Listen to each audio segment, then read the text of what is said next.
In my technical communications class, we're doing a project about the low retention rates with women in engineering. Through research, we have found that 30% of women end up leaving the engineering field due to the workplace climate. Our goal is to clearly identify that problem and also suggest two strong solutions to the problem. One solution that we've considered is mentoring and implementing more mentoring in both college and careers. We found that women pursuing the degree in college are more likely to stay in the field if they have a female mentor. Also, women that have other women mentors in their careers are more comfortable in the environment and are less likely to leave engineering altogether. We want to interview you because we're looking for more insight on our topic. Okay. So you've had experience in engineering. What job did you work at with the most amount of other women engineers? You know, I kind of laughed when I read that question because this is the job where I've worked with the most engineers. Yeah. Everywhere else I've worked, I've been the only female engineer there. Oh, really? Yes.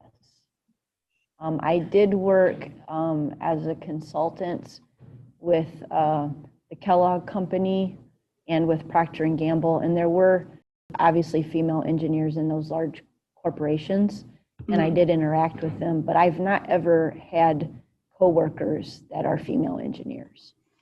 Have you ever found that like the workplace climate was better or worse because of that, or do you feel like it was fine with mostly male dominated field? Well, you know, I think there were times when I felt like I probably had to work harder to earn the respect of people around me. But I can't say that that was because I was female. I think At the time I was also very young. I think if I had been a male young engineer, I may have been perceived the same way. So have you seen a significant number of female engineering students at Trine move on to engineering jobs?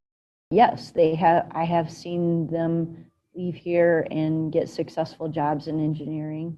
And one of them was at the top of her class and received the engineering award for all engineering programs. So we have had really successful female engineers. Awesome. Why do you think it's important for women to enter the engineering field? Like, do you think it makes a difference to have more diversity?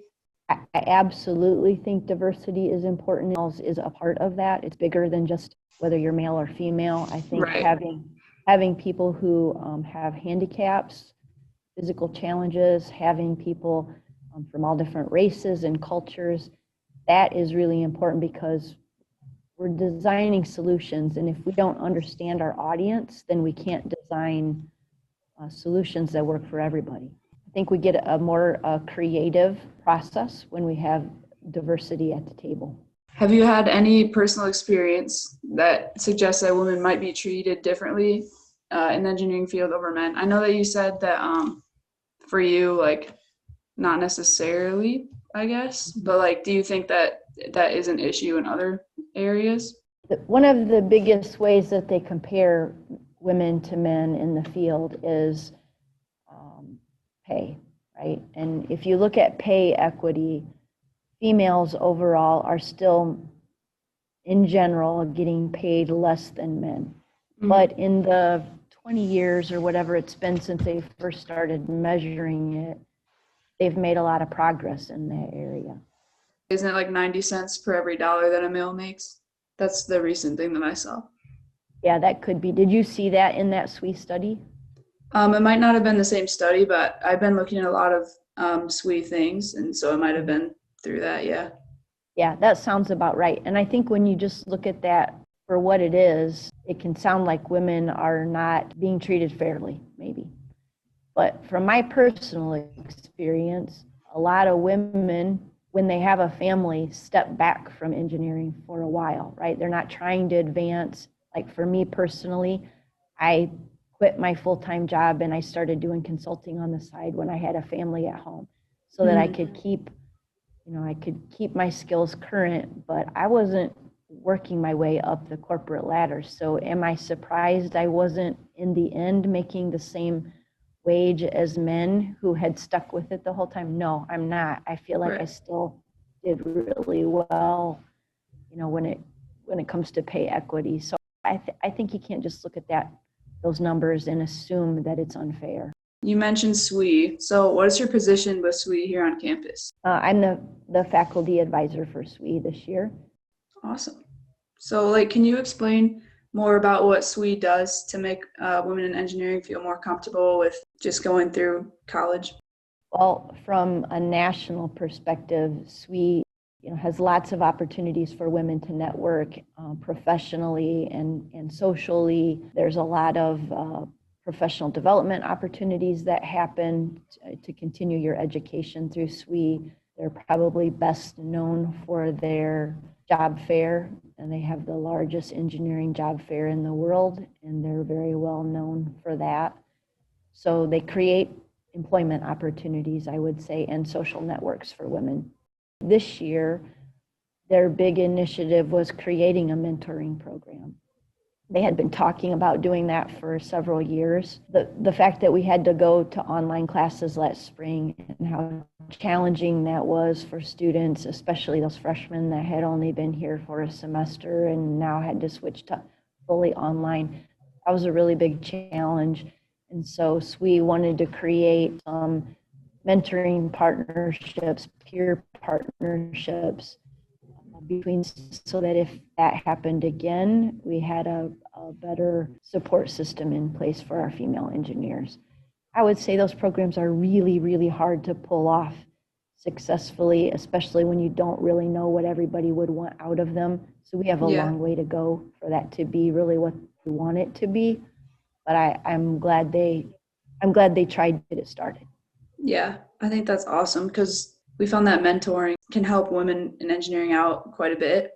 And we're just wondering what SWE does to help with mentoring and everything. From a national perspective, SWE also has a very formal mentoring program where you can be partnered with women who are in their career working professionally as engineers. We'll partner with college students and high school students and junior high students to help them understand what engineering is about and what the opportunities are, what it's like to be the only female working in your department as an engineer. So I guess beyond just what we're doing here at Trine, there's an awesome opportunity to have mentoring through National SWE. Awesome. We've been mostly using their website to get more statistics and all that from SWE. I think it's a really great program, and I definitely am gonna join it next semester because I've heard about all the good things through their website that women can get out of it. Excellent. Does the DET program have a mentoring program? No, we don't really have a formal mentoring program in DET. We do a lot of personal coaching, faculty to student through the advising sessions, but yeah, because I know that there's one in the biomed program. My roommate's a biomedical engineer, and she has a senior woman mentor that helps her out with things, and I think that's pretty useful, definitely for their program. But that's the only program that I've heard at Trine that uses the mentoring. It's the only program I know of that has a mentoring component, the BME program. The SWE mentoring project, their hope was to eventually roll that out to all degrees within the engineering department, but focused on female engineers, not all students. So I have another question. Do you feel like women in your classes tend to come to you for support, possibly other than male professors? I would say possibly. I imagine there are female students that are more comfortable talking with female faculty than they would be with the male faculty. I was going to ask you a question. Do you feel like you're more comfortable talking with female faculty than male faculty? As of right now, for me, it doesn't make too much of a difference whether the faculty that I talk to is female or male, but I do think that just having someone else to look up to, I guess, that has kind of done it before definitely does help me. Because I'm oh, well, that person's done it, I can do it. And so talking to female faculty, I think does help in that way. I do think that's important. And even if you don't reach out to those people, just knowing that it's possible can make a difference. Right? Absolutely. I think the college values diversity in the faculty and encourages that. So, and that's because we think it's important to students. Have you ever like worked in a toxic workplace or just like a bad workplace environment before? Or have you ever had any issues with workplace climate? Actually, the job I came from to come here was pretty toxic. And it wasn't always that way, but it had become that way. And for a lot of different reasons. But so, yes, I have been in that environment. Do you have any advice for anyone that is in like a toxic workplace environment? My best advice is to take the high road. Just don't be a part of it when people are being toxic and negative. You know, be positive. You know, try to find what's good and make the most of what you can. But if it continues, which is the environment that I had been in, get out of Yeah, it. Right? That's not healthy, and there are just too many awesome places to work where you don't have to be a part of that. right. Well, thank you so much, Professor Gagnon. It was really nice to hear all your insight about women in engineering. Thank you so much for helping us with our project. I hope you have a great day.